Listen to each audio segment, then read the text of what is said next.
it's almost like I don't want to say censorship, but it's just like the blackout of discussions over Jimmy Butler. You never hear anyone talk about Jimmy Butler. And he is a bona fide star.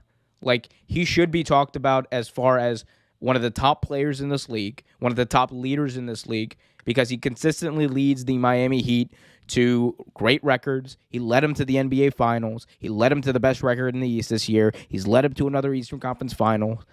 What more does he have to do to prove to people, outside of winning a championship, honestly, what more does he have to do to be a part of that discourse? Or will he just never be a part of, like, the daily discourse of just what's going on in the NBA? Like, I do feel like he's kind of never going to be that type of player.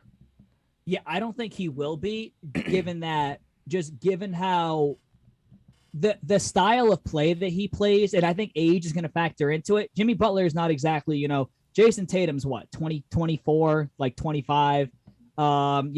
Luka's what, 22? Like, you got these younger guys coming up and everything who, like, we're worried about who's going to be the next face of the league in terms of young guys, that we completely disregard the fact that Jimmy Butler has been one of the best two-way players in the last decade. Like, in the last decade, one of the best two-way players all around, in the entire league. And I do agree that there's the complete discourse and the disregard for what he's doing in Miami. Mind you, dude, Kyle Lowry was out he went down in the first series and everything. And Jimmy Butler was the only one. Yes, they did get contributions from Oladipo, who was still trying to get his feet under him. Jimmy Butler has been the only consistent one, there. You just look at all the teams that give you Philly, for example, right? 2019, that team with Kawhi Leonard, not Kawhi. The Raptors had Kawhi Leonard. They had that team that won the finals. That Philadelphia team with Tobias Harris, Embiid, Ben Simmons, Jimmy Butler, and everything. That team was built to win. Like, if Kawhi doesn't get that shot to fall, Philly wins in overtime. Philly probably goes on to beat Milwaukee because they just all around had the better matchup. And then Golden State fans use the excuse of injuries. I think even if Golden State was healthy that year, Philly had the personnel to go toe-to-toe with them, injured or not. Like, Embiid would have been a matchup nightmare for them. You got Jimmy Butler. You had Jimmy Butler. You had Tobias Harris, guys like that can create for themselves, create for each other and everything. Philly hasn't been the same since Jimmy Butler left. And actually, you look at a team like Miami, they've been the exact opposite. Since the addition of Jimmy Butler, they've gotten better. They went to the finals the first year, albeit it was the bubble year. Last year, they did get eliminated in the first round. They had issues. This year, dude, they're back in the Eastern Conference Finals. And I think a lot of it just it's a tribute to just how much of an impact Jimmy Butler can have on a team. Like, just he's a culture guy. Like, Jimmy Butler is one of those. He's a culture guy. Like, I would love to have Jimmy Butler in New York. We're not going to get him, obviously, because our organization is still trying to figure out how to become. I'm seeing motherfuckers talk about trading RJ now. It's like literally the best player we've drafted in the last 30 years. And you want to put him in a trade for I don't get it. So that's my rant on Jimmy Butler. Is I completely disagree with the discourse or the complete disregard of what Jimmy Butler has done. Like, it's flying under the radar. Like, dude, they had the 1 seed. They're in the Eastern Conference Finals, and Boston.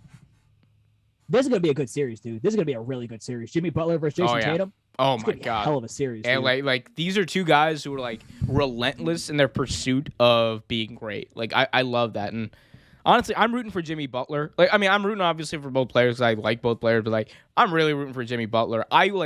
If Luka doesn't win this year, I want Jimmy Butler to win a ring. Like, legitimately. Because that's going to prove every single one of his doubters his entire career wrong. And he's going to go... He's honestly has one of the best stories in NBA history.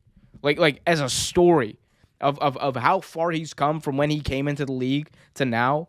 It is just such an interesting, fascinating story with so many dramatic twists and turns. Like your boy Thibodeau, bro, man. He showed up Mike Thibodeau or Tom Thibodeau in practice.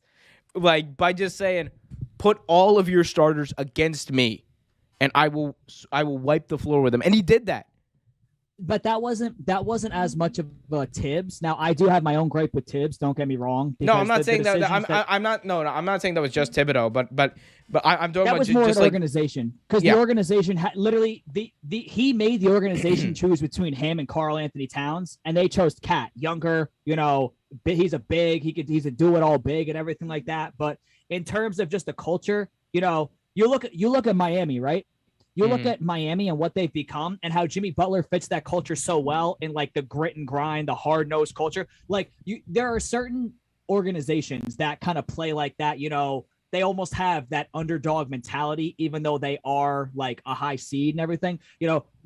Memphis is one of them. The grit and grind and everything. Miami's another one and everything. How many of these guys on Miami? Like, think about, they were all no names. The Max Struces of the world, the Duncan Robinsons of the world. Even Jimmy Butler had to work to where he's at. The dude Vincent, the guard and everything. So, and Oladipo, dude. Oladipo was a guy who the NBA pretty much, after his second or third injury, they were like, "What are we gonna do with this guy?" Like, he was almost out of the league because of his injury history. And Miami was like, "No, like, we honestly, he fits our culture. We honestly feel like, he is the exact kind of player we want in this culture," and he has been. They went Mhm. out and got a guy like Kyle Lowry, another guy like Kyle Lowry, who he was a late bloomer. He didn't really break out until his like 6th year in the league in Toronto. And even then, Toronto was like back then what Sacramento is now. It's like, oh, like you ain't shit. We're gonna, You're not doing anything. Yeah. You've been exiled to Toronto. You know what I'm saying? Like, Hey everyone, we hope you liked this video. If you did, be sure to hit that like button, subscribe, and hit that notification bell so you get notified whenever a new video is released.